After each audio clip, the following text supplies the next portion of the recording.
I think when it's all over, it just comes back in flashes, you know? It's like a kaleidoscope of memories. It just all comes back.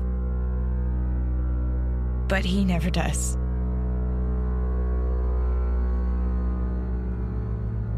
I think part of me knew the second I saw him that this would happen.